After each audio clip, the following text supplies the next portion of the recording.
झारखंड के 3 दिवसीय दौरे के बाद दिल्ली लौटी राष्ट्रपति द्रौपदी मुर्मू, राज्यपाल सीपी राधाकृष्णन और मुख्यमंत्री हेमंत सोरेन ने राष्ट्रपति को किया विदा। केंद्र में भाजपा नेतृत्व वाली एनडीए सरकार ने पूरा किया 9 वर्षों का कार्यकाल। 30 मई से भाजपा शुरू करेगी 1 महीने का जनसंपर्क अभियान। राज्य के कृषि मंत्री बादल ने दुमका में सहकारिता भवन की रखी आधारशिला। अधिकारियों के साथ की प्रमंडलीय स्तर समीक्षा बैठक। और आईआईएम रांची ने शुरू किया 3 दिवसीय young change maker programme. Jharkhand high court के मुख्य न्यायाधीश ने छात्रों को किया प्रोत्साहित।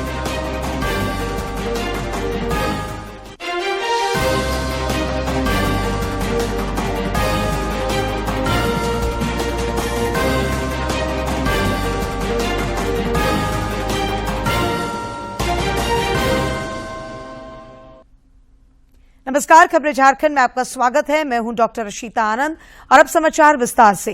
3 दिनों के झारखंड दौरे के बाद राष्ट्रपति द्रौपदी मुर्मू आज दिल्ली रवाना हो गईं। राष्ट्रपति के विमान ने रांची एयरपोर्ट से 11:47 पर दिल्ली के लिए उड़ान भरी। राज्यपाल सीपी राधाकृष्णन और मुख्यमंत्री हेमंत सोरेन समेत कई गणमान्य लोगों ने राष्ट्रपति को विदा किया। इस दौरान जोहार कहते हुए राष्ट्रपति ने हाथ हिलाकर सभी का अभिवादन किया।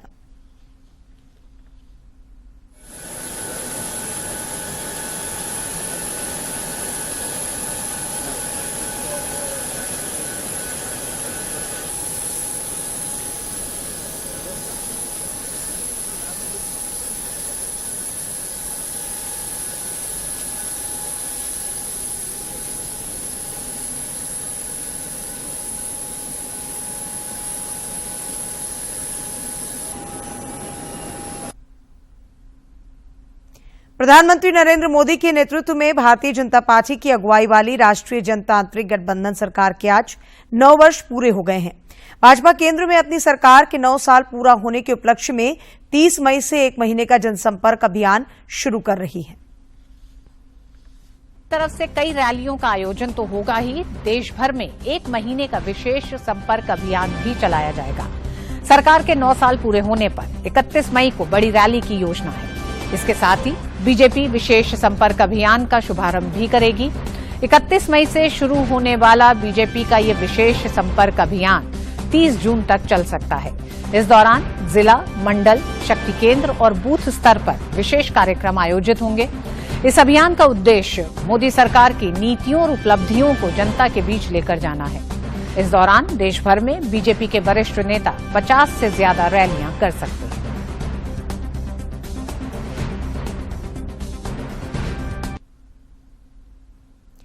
प्रधानमंत्री नरेंद्र मोदी 28 मई को नया संसद भवन राष्ट्र को समर्पित करेंगे। इस दौरान देश के कई बड़े नेता मौजूद रहेंगे।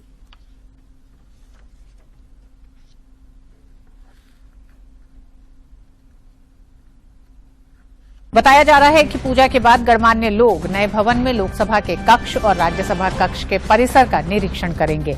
संभावना है कि कुछ अनुष्ठानों के बाद लोकसभा कक्ष में स्पीकर की कुर्सी के ठीक बगल में पवित्र सेंगोल स्थापित किया जाएगा, जिसके लिए इसे डिजाइन करने वाले मूल जौहरी सहित तमिलनाडु के पुजारी मौजूद रहेंगे। विपक्ष के बहिष्कार के आह्वान के बीच 25 राजनीतिक दलों ने इस समारोह का हिस्सा होंगे। इनमें से कई ऐसे भी हैं जो एनडीए का हिस्सा नहीं हैं। भाजपा के अलावा अन्ना Dramuk, Apna Dal, Republican Party of India, Shivsena के शिंदे गुट, एनपीपी और एनपीएफ सहित एनडीए में कई दलों ने रविवार को समारोह में भाग लेने की पुष्टि की है। बीजू जनता दल, शिरोमणि अकाली दल, बहुजन समाजवादी पार्टी और जनता दल सेक्युलर, टीडीपी और वाईएसआरसीपी सहित कई अन्य दल भी मौजूद रहेंगे। दूसरी ओर कांग्रेस सहित 21 विपक्षी दलों ने उद्घाटन के बहिष्कार की घोषणा की है। और 28 मई को आजादी के अमृत महोत्सव के उपलक्ष्य में 75 रुपए का नया सिक्का भी जारी होगा। नए संसद भवन के उद्घाटन के अवसर पर प्रधानमंत्री जारी करेंगे नया सिक्का। नए सिक्के पर सत्यमेव जयते के साथ संसद संकुल अंकित होगा।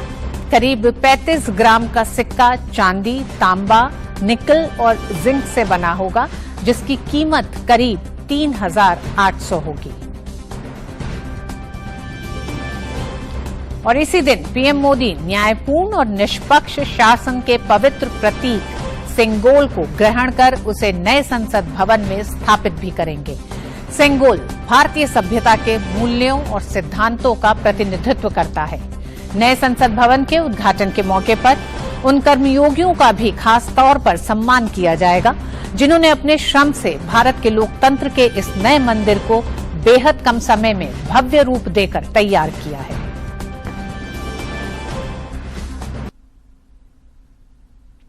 रक्षा मंत्री राजनाथ सिंह ने राजनीतिक दलों और उनके नेताओं से संसद या राष्ट्रपति को किसी भी तरह के विवाद में शामिल करने से बचने का आग्रह किया है।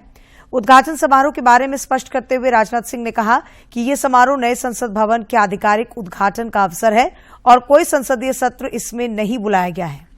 और इस शुभ अवसर पर संसद या राष्ट्रपति को विवाद में लाने से किसी को भी बचना चाहिए। तकनीकी दृष्टि से यह संसद का कोई सत्र नहीं बुलाया गया है, यह तो संसद भवन के उद्घाटन का समारोह है। अतः हमें संवैधानिक सत्र और सार्वजनिक समारोह का अंतर समझना चाहिए। राजनीतिक विरोध के अनेक अवसर आते जाते रहेंगे और मैं यही आग्रह करूंगा कि जिन दलों ने समारोह के बहिष्कार का निर्णय लिया है वे अपने फैसले पर राजनीतिक लाभ हानि से परे जाकर वह पुनर्विचार करें और इस समारोह में भाग लेकर ऐतिहासिक क्षण के वह साक्षी बने। उच्चतम न्यायालय ने नए संसद भवन का उद्घाटन राष्ट्रपति द्रौपदी मुर्मू से कराने का निर्देश देने का अनुरोध करने वाली जनहित याचिका पर सुनवाई करने से इनकार कर दिया है। सुप्रीम कोर्ट ने नए संसद भवन परिसर के उद्घाटन मामले में संबंधित याचिका को खारिज कर दिया है। अदालत ने कहा है कि याचिका सुनवाई के लायक नहीं है। शीर्ष अदालत ने साफ कहा कि ऐसी याचिकाओं को देखना सुप्रीम कोर्ट का काम नहीं है।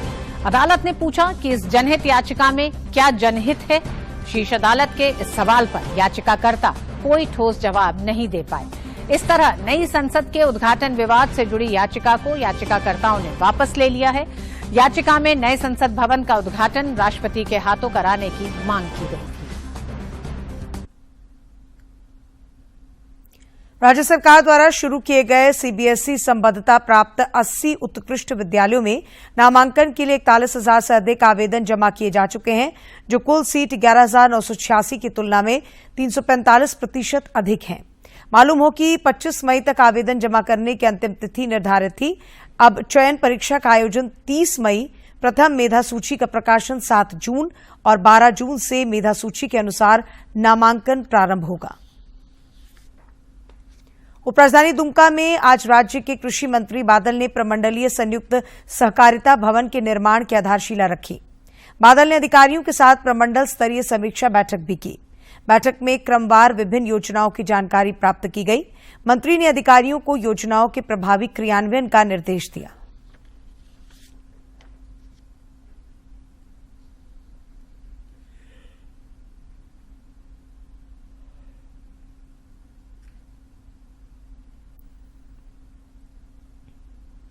फाइलेरिया और कालाजार जैसी घातक बीमारियों के उन्मूलन के लिए सरकार की ओर से अनेक जागरूकता कार्यक्रम चलाए जा रहे हैं। इस सिलसिले में आज रांची में ग्लोबल हेल्थ स्ट्रैटेजीज द्वारा एक संगोष्ठी का आयोजन किया गया। इस मौके पर ग्लोबल हेल्थ स्ट्रैटेजीज के सीनियर डायरेक्टर अनुज घोष ने बताया कि कालाजार और फाइलेरिया घातक बीमारी है और जागरूकता से इसे नियंत्रित किया जा सकता है। ग्लोबल हेल्थ स्ट्रैटेजीज आज हम लोगों ने झारखंड में फाइलेरिया और काला आजार उन्मूलन के लिए एक छोटी सी संगोष्ठी आयोजित करी थी, जिसमें मीडिया के तमाम जो वरिष्ठ अधिकारी हैं उन लोगों का सेंसिटाइजेशन करना इसका मेन उद्देश्य था, जिसके माध्यम से इनके समाचार पत्रों के माध्यम से अधिक लोगों तक फाइलेरिया और काला आजार उन्मूलन कार्यक्रम में जो सरकार की योजनाएं हैं वो अधिक से अधिक लोगों तक पहुंच सके और जो इससे जुड़ी तमाम समस्याएं हैं उसके बारे में भी लोग जागरूक हो सकें। भारतीय जनता पार्टी रांची महानगर कमेटी की ओर से आज रांची स्थित प्रदेश कार्यालय में मिलन समारोह का आयोजन किया गया। समारोह में पार्टी के प्रदेश अध्यक्ष दीपक प्रकाश और प्रदेश महामंत्री प्रदीप वर्मा भी शामिल हुए। इस दौरान कांग्रेस के पूर्व महासचिव अजय शाह ने अपने समर्थकों के साथ भाजपा की सदस्यता ग्रहण की। भारतीय प्रबंधन संस्थान IIM रांची ने यंग चेंज मेकर प्रोग्राम की शुरुआत की है। इसका उद्देश्य युवा नेतृत्वकर्ताओं को प्रोत्साहित करना है। आज झारखंड हाईकोर्ट के मुख्य न्यायाधीश संजय कुमार मिश्र ने इस 3 दिवसीय कार्यक्रम का शुभारंभ किया। IIM रांची का यंग चेंज मेकर प्रोग्राम विद्यार्थियों को आदिवासी गांवों का पता लगाने और उनकी चुनौतियों को समझने के लिए मंच प्रदान करेगा। कार्यक्रम का शुभारंभ करते हुए मुख्य न्यायाधीश संजय कुमार मिश्र ने छात्रों को प्रोत्साहित करते हुए कहा कि स्वप्न देखना बुरी बात नहीं है, लेकिन उसे साकार करने के लिए प्रयास भी जरूरी है। संदर्भ में मैं कहूंगा, आप स्वप्न देखिए, प्रार्थना कीजिए और प्रयास भी कीजिए। खाली स्वप्न देखने से नहीं काम बनेगा, प्रयास करना पड़ेगा। खाली प्रार्थना से भी नहीं काम होगा, प्रयास करना पड़ेगा। ये तीनों चाहिए। You have to have a dream, you to try to achieve it. IIM Ranchi के निदेशक दीपक श्रीवास्तव ने बताया कि यंग चेंज मेकर प्रोग्राम एक अनोखी पहल है। इस प्रोग्राम से देश भर के विद्यार्थियों को जोड़ा गया है। ये जो आज हमारा भारतीय प्रबंधन संस्थान हमारा एक इनिशिएटिव है, यंग चेंज मेकर प्रोग्राम जो हमने स्टार्ट किया। इसमें 10वीं 12वीं के जो स्टूडेंट्स हैं देश के विभिन्न कोनों से आए हैं, तकरीबन 100 स्टूडेंट्स हैं इसमें, और ये 3 दिन का प्रोग्राम है। इस प्रोग्राम को इंस्टीट्यूट ने एक स्ट्रेटेजिक प्रायोरिटी हमारी है सोशल इम्पैक्ट, उसके अंतर्गत हमने इसकी शुरुआत की है। और इसमें जो स्टूडेंट्स हैं वो एक गांव में जाएंगे, वहाँ की समस्याओं को समझेंगे और उसके बाद उन समस्याओं का क्या समाधान है इसको प्रस्तुत करेंगे। IIM रांची ने कई गांवों को गोद ले रखा है। विद्यार्थी इन गांवों के विकास के लिए व्यवहारिक समाधान ढूंढने का प्रयास कर रहे हैं। ये कार्यक्रम इसी की एक कड़ी है। रांची से सरिता की रिपोर्ट। और अब कुछ खबरें राज्य के विभिन्न जिलों से।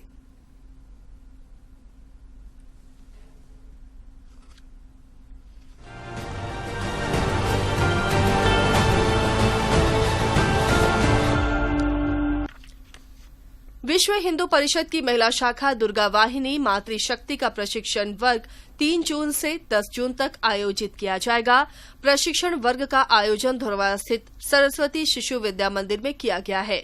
इस संबंध में प्रांत मातृशक्ति प्रमुख दीपा रानी कुंज ने बताया कि प्रशिक्षण वर्ग में हिंदू युवतियों और महिलाओं को शौर्य, साहस, स्वाभिमान, देश, धर्म एवं समाज के प्रति निष्ठा का भाव जागृत कराने और आत्मरक्षा के गुर सिखाए जाएंगे। मृतक ASI दरोगी सिंह वर्तमान में देवघर जिले में पोस्टेड थे और ट्रेनिंग कर रहे थे। आज सुबह ड्यूटी के दौरान ही अचानक दरोगी सिंह की तबीयत बिगड़ गई। इसके बाद उन्हें इलाज के लिए सदर अस्पताल देवघर लाया गया, जहां डॉक्टरों ने उन्हें बेहतर इलाज के लिए रांची रेफर कर दिया। इस दौरान देवघर से रांची जाने के क्रम में उनकी मौत हो गई। मृतक ASI मूल रूप से गिरिडीह जिला के गांव थाना इलाके के रहने वाले थे। लातेहार जिले के महुआडार थाना क्षेत्र अंतर्गत सरनहडी गांव के पास पुल निर्माण कार्य के साइडिंग पर कल रात नक्सलियों ने जमकर उत्पात मचाया। इस दौरान नक्सलियों ने पुल निर्माण कार्य में लगे एक पोकलेन और 4 ट्रैक्टरों को जला दिया। इधर घटना की जानकारी मिलने के बाद पुलिस बल घटनास्थल पर पहुंची और मामले की जांच शुरू कर दी गई। लातेहार जिले के उपायुक्त भोर सिंह यादव के निर्देश पर वाहन जांच अभियान चलाया गया। जिला परिवहन पदाधिकारी संतोष कुमार सिंह के नेतृत्व में बालूमाथ थाना क्षेत्र में वाहनों की जांच की गई। इस दौरान कोयला लदे 3 ट्रकों को जब्त किया गया। हजारीबाग में गौतम बुद्ध शिक्षक प्रशिक्षण महाविद्यालय मुकुंदगंज में प्रशिक्षुओं ने जन जागरूकता अभियान के तहत रैली निकालकर आसपास के गांवों में जाकर ग्रामीणों को शिक्षा, स्वास्थ्य और स्वच्छता के महत्व को बताया। इस मौके पर प्रशिक्षुओं ने जीवन में शिक्षा के महत्व के साथ साथ स्वास्थ्य और स्वच्छता के प्रति ग्रामीणों को सचेत रहने का संदेश दिया। साहिबगंज जिले के उपायुक्त रामनिवास यादव की अध्यक्षता में जिला शिक्षा परियोजना से संबंधित कार्यों की समीक्षा बैठक आयोजित की गई। बैठक के दौरान उपायुक्त ने जिले के मर्जर स्कूलों की समीक्षा करते हुए अगले 3 दिनों में मर्जर स्कूलों का भौतिक सत्यापन करते हुए रिपोर्ट देने का निर्देश दिया। पाकुड़ जिले के सभी पंचायतों में प्रधानमंत्री आवास लाभुक दिवस मनाया गया। इस कार्यक्रम में पंचायत स्तर के चिन्हित लाभुकों के साथ अधिकारियों ने बैठक कर आवास निर्माण में हो रही समस्याओं की जानकारी प्राप्त की और 30 जून तक आवास निर्माण पूर्ण करने का निर्देश दिया। गिरिडीह जिले के आदिवासी बहुल तीसरी थाना क्षेत्र के पचरुखी गांव में आदिवासी महिला को डायन बताकर पिटाई किए जाने का मामला सामने आया है। आरोप है कि पीड़िता को उसके पड़ोसियों ने मारपीट कर जख्मी कर दिया है। पुलिस ने आरोपियों के खिलाफ मामला दर्ज कर उनकी गिरफ्तारी के लिए छापेमारी शुरू कर दी है। झारखंड विधिक सेवा प्राधिकार के निर्देशानुसार हजारीबाग जिले के सभी प्रखंडों में मध्यस्थता जागरूकता अभियान चलाया गया। मन का मिलन पखवाड़ा के नाम से चलने वाले इस कार्यक्रम में लोगों के दिलों की खटास मिटाई जाएगी। इसकी मॉनिटरिंग प्रधान जिला एवं सत्र न्यायाधीश सत्य प्रकाश सिन्हा करेंगे। मैट्रिक परीक्षा में पलामू जिले का बेहतर प्रदर्शन को लेकर स्कूली शिक्षा एवं साक्षरता विभाग के सचिव ने पलामू उपायुक्त को बधाई दी है। गौरतलब है कि मैट्रिक की परीक्षा में जिले के 91% से अधिकतर छात्र छात्राएं उत्तीर्ण हुई हैं। गुमला जिले में कृषि वर्ष 2022-23 में करीब 10,000 हेक्टेयर भूमि पर रागी की खेती की जाएगी। इस कड़ी की शुरुआत के रूप में करीब 3,000 इच्छुक किसानों के बीच 13 टन रागी बीज निःशुल्क उपलब्ध कराया गया। 31 मई तक लक्ष्य के अनुरूप 50 टन बीज का वितरण किया जाएगा। पंचायती राज निदेशक ने जीपीआरडी कार्यक्रम के तहत गुमला का दौरा किया। उन्होंने लोकिया पंचायत के बांस शिल्प विकास केंद्र का भ्रमण कर शिल्पकारों से बातचीत की। ग्रामीण अर्थव्यवस्था विकास के इस मॉडल को उन्होंने सराहा। गुमला जिले के चैनपुर अनुमंडल क्षेत्र में इंडोर स्टेडियम और 250 टन क्षमता वाले गोडाउन का उद्घाटन विधायक भूषण तिर्की ने किया। इंडोर स्टेडियम में बैडमिंटन खेलने के लिए सारी सुविधाएं उपलब्ध हैं। शीघ्र ही खेल बैंक के माध्यम से जूते, रैकेट और कॉर्क भी खिलाड़ियों को निःशुल्क उपलब्ध कराए जाएंगे। लातेहार में जिला ग्रामीण विकास अभिकरण की ओर से मिशन लाइफ के तहत उन्मुखीकरण कार्यशाला का आयोजन किया गया।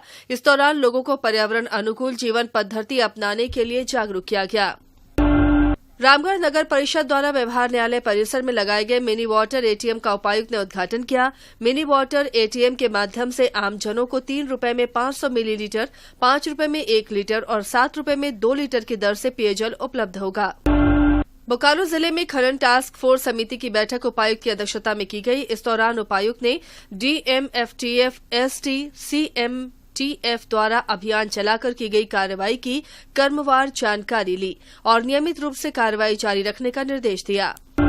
धनबाद जिले में पर्यटन सुविधाओं के विकास के लिए शहर में पर्यटन विभाग के वर्तमान होटल रत्न विहार परिसर में सुसज्जित नए होटल के निर्माण की स्वीकृति राज्य सरकार द्वारा दी गई। निर्माण राज्य भवन निर्माण निगम लिमिटेड रांची द्वारा किया जाएगा। इस पर करीब 14 करोड़ 44 लाख रुपए की लागत आएगी।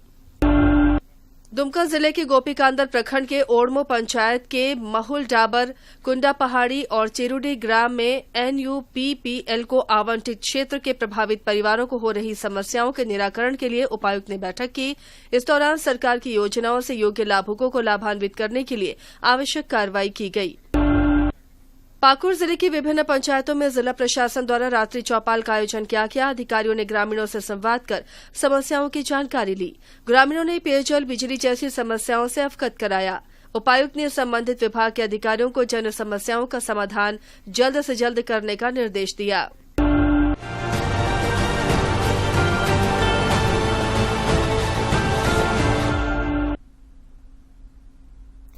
प्रधानमंत्री नरेंद्र मोदी 28 मई को मन की बात कार्यक्रम के जरिए देशवासियों के साथ अपने विचार साझा करेंगे।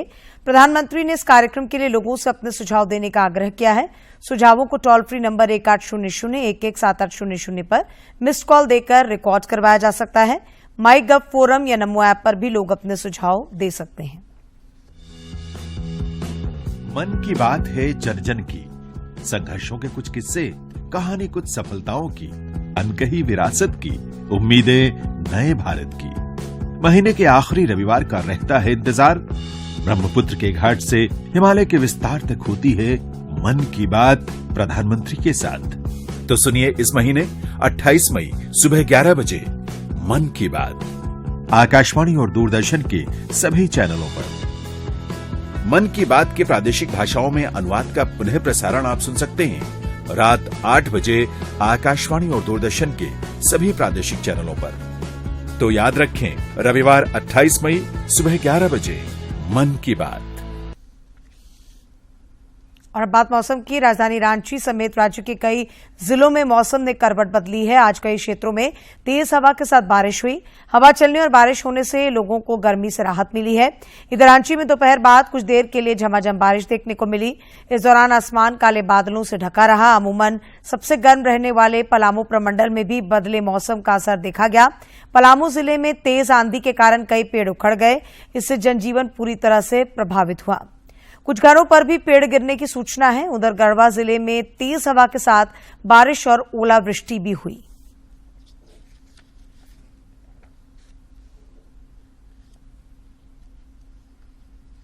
एक्टिविटी रहेगी तो 27 तारीख से थोड़ा सा आपको हल्का सा राहत मिल सकता है। जो एक्टिविटी इसमें थोड़ी सी कमी आएगी और 27 तारीख में राज्य में पश्चिमी तथा मध्य भागों में हल्के से मध्यम दर्जे की बारिश गर्जन वज्रपात के साथ में देखने को मिल सकती है। और 28 तारीख में उत्तर पश्चिमी भागों में ही आपको हल्के से मध्यम दर्जे की बारिश कुछ कुछ जगह पर देखने को मिल सकती है। बाकी 29-30 में मौसम जो है वो शुष्क रहेगा और उसके लिए कोई चेतावनी नहीं है। तो मेन जो है। और अब एक नजर डालते हैं प्रमुख शहरों के आज के तापमान पर। राजधानी रांची का अधिकतम तापमान 35.2 और न्यूनतम 21 डिग्री सेल्सियस रिकॉर्ड किया गया। जमशेदपुर का अधिकतम तापमान 36.6 और न्यूनतम 21.3 तथा डाल्टनगंज का अधिकतम तापमान 37.8 और न्यूनतम तापमान 25.8 डिग्री सेल्सियस रिकॉर्ड किया गया। और अब करते हैं सेहत की बात। गर्मियों का मौसम यानी अधिक तापमान, तेज धूप, पसीना और कई तरह की स्वास्थ्य समस्याओं का खतरा। दिन भर अधिक गर्मी में रहना पड़े तो ऊर्जा बनाए रखना मुश्किल हो जाता है। इस गर्मी के मौसम में लू लगना या हीट इलनेस बहुत कॉमन है। माइल्ड केसेस में हीट क्रैम्प्स का होना, जिसमें कि मसल्स में, मांसपेशियों में ऐंठन का होना, पेट में दर्द होना, उल्टी आना या जी मिचलाना, ऐसे लक्षण पाए जाते हैं। हीट एग्जॉशन में सिर में दर्द होना, घबराहट होना, हल्का बुखार आना, चक्कर आना या गफलत में जाने जैसे लक्षण होते हैं। और उसके बाद एक स्टेज आती है हीट स्ट्रोक, जिसमें कि हमारे शरीर का टेम्परेचर कंट्रोलिंग मैकेनिज्म कार्य करना बंद कर देता है, जिसकी वजह से हमारे जो शरीर का स्किन है वो एकदम सूखी और लाल हो जाएगी और शरीर का तापमान बहुत तेजी से बढ़ेगा। गर्मियों में सेहत को लेकर सतर्क रहना जरूरी है। लापरवाही करने पर बीमार होने का खतरा रहता है। यदि किसी को हीट इलनेस हो जाता है तो आवश्यक है कि हम ऐसे व्यक्ति को तुरंत ठंडे स्थान पर ले जाएं, उसको पानी पिलाएं, ठंडा तरल पदार्थ पिलाएं और जरूरी हो तो उसको मैकेनिकली ठंडक पहुंचाएं, जिसमें कि उसके ऊपर पानी का डालना, ठंडे पानी को डालना, पंखे को चलाना, एसी को ऑन करना। और यदि इसके बाद भी व्यक्ति की हालत नहीं सुधर रही है तो तुरंत हमें नियरेस्ट मेडिकल हेल्प लेना चाहिए। स्वस्थ जीवन शैली अपनाएं, जिससे अधिक गर्मी में दिन भर ऊर्जा और स्फूर्ति बनाए रखना संभव हो। किरण भारद्वाज, डीडी न्यूज। कुआलालंपुर में मलेशिया मास्टर्स बैडमिंटन टूर्नामेंट में पीवी सिंधु महिला सिंगल्स के सेमीफाइनल में पहुंच गई हैं। पुरुष सिंगल्स में एचएस प्रणॉय भी सेमीफाइनल में पहुंच गए हैं। किदाम्बी श्रीकांत को क्वार्टर फाइनल में हार का सामना करना पड़ा। स्वच्छ भारत अभियान के तहत देश में बड़े पैमाने पर शौचालयों का निर्माण हुआ है। केंद्र सरकार की इस पहल से देश और समाज में क्या बदलाव हुए हैं, देखिए इस रिपोर्ट में। प्रधानमंत्री नरेंद्र मोदी ने गांधी जी के स्वच्छ भारत के सपने को पूरा करने के लिए उनके जन्मदिन 2 अक्टूबर 2014 को क्लीन इंडिया मिशन यानी स्वच्छ भारत अभियान की शुरुआत की थी। धीरे धीरे इस अभियान ने एक राष्ट्रव्यापी आंदोलन का रूप ले लिया। आम और खास सभी ने स्वेच्छा से इसमें अपना योगदान दिया। इस अभियान के तहत देश के लगभग हर उस घर को शौचालय से जोड़ा गया जो अभी तक इस सुविधा से वंचित थे। ग्रामीण महिला वीणा देवी बताती हैं कि खासकर बारिश के दिनों में जब उन्हें रात बिरात खुले में शौच के लिए जाना पड़ता था तो काफी परेशानी होती थी। बरसात में हम लोग को बहुत दिक्कत होता था, खुले में जाना, छत्ता भी लेके जाने से, हवा चलने से भी हम लोग भीग जाते थे। अब है जो कि बाथरूम है तो हम लोग को बहुत सुविधा, रात में भी हम लोग को दिक्कत नहीं होता है और बरसात समय भी दिक्कत नहीं होता, हम लोग आराम से शौच कर सकते हैं। शौचालय का नहीं होना महिलाओं के मान सम्मान से भी जुड़ा था। गांव की महिलाओं को शौच जाने के लिए अंधेरा होने का इंतजार करना पड़ता था। अब जहां उनके स्वाभिमान की रक्षा हुई है, वहीं समय की भी कोई पाबंदी नहीं रही। और नदी ढोड़ा हमें पोखर नहाए जात रहिए, तो आप तो तनी शौचालय मन हो गए तो बेटी छुआ एगो पर्दा हो गए, दिक्कत होता था, पर अब शौचालय हो गया है तो कभी भी हम लोग शौचालय जा सकते थे, यूज करते हैं आप शौचालय का। उधर हुआ हम लोग जाते थे उधर, अब हम लोग घर में करते हैं, बहुत अच्छा हुआ। स्वच्छ भारत अभियान से एक और बड़ा बदलाव हुआ है, वो ये कि अपने आसपास साफ सफाई के प्रति लोगों में कर्तव्य बोध हुआ है। बड़े तो बड़े, अब छोटे छोटे बच्चे भी स्वच्छता को तवज्जो देने लगे हैं और सफाई उनकी आदत में शामिल हो गई है। खास करके लेडीज लोग को दिक्कत होता था, शाम होने का इंतजार करते रहते थे कि कब शाम होगा, तो जाते थे शौचालय के लिए। अब तो घर घर शौचालय हो गया, तो अब घर में सब शौच करते हैं और बहुत सेफ्टी भी हो गया। स्वच्छ भारत अभियान से लोगों की मानसिकता में बड़ा बदलाव आया है। इसी का परिणाम है कि 2 अक्टूबर 2014 के बाद शौचालय देश के लोगों की मूलभूत जरूरतों में शामिल हो गया। केंद्र सरकार द्वारा शौचालयों के निर्माण के लिए दी जाने वाली आर्थिक सहायता ने इसमें उत्प्रेरक की भूमिका अदा की। रांची से अवधेश गौतम की रिपोर्ट। और अब एक नजर डालते हैं आज के इतिहास पर।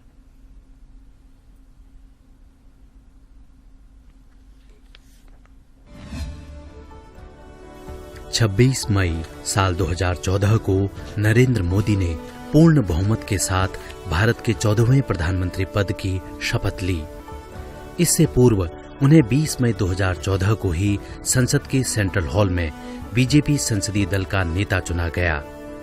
2019 में दोबारा नरेंद्र मोदी प्रधानमंत्री चुने गए। आज ही के दिन एनडीए सरकार के 9 साल पूरे हो रहे हैं। 20 मई 2014 को बीजेपी के प्रधानमंत्री पद के उम्मीदवार के रूप में जब नरेंद्र मोदी पहली बार संसद पहुंचे तो उन्होंने संसद भवन में प्रवेश करते समय सीढ़ियों पर अपना माथा टेका। 26 मई साल 1928 को भारत ने ओलंपिक खेलों में अपना पहला स्वर्ण पदक जीता। यह स्वर्ण पदक भारतीय पुरुष हॉकी टीम के नाम रहा।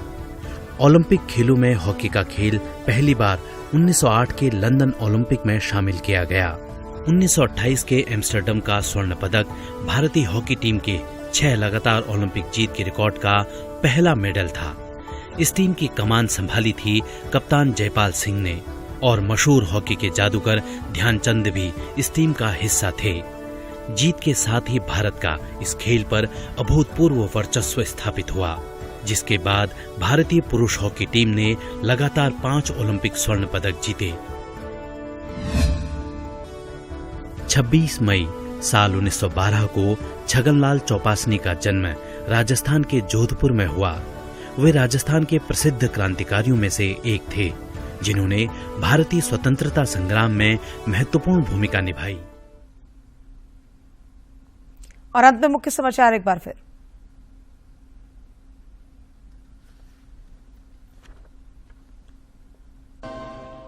झारखंड के 3 दिवसीय दौरे के बाद दिल्ली लौटी राष्ट्रपति द्रौपदी मुर्मू। राज्यपाल सीपी राधाकृष्णन और मुख्यमंत्री हेमंत सोरेन ने राष्ट्रपति को किया विदा।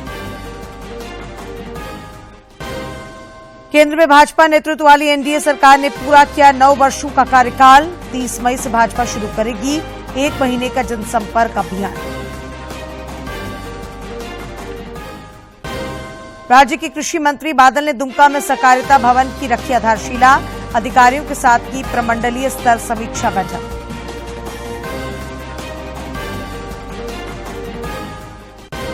और आईआईएम रांची ने शुरू किया 3 दिवसीय young change maker programme. Jharkhand high court के मुख्य न्यायाधीश ने छात्रों को किया प्रोत्साहित।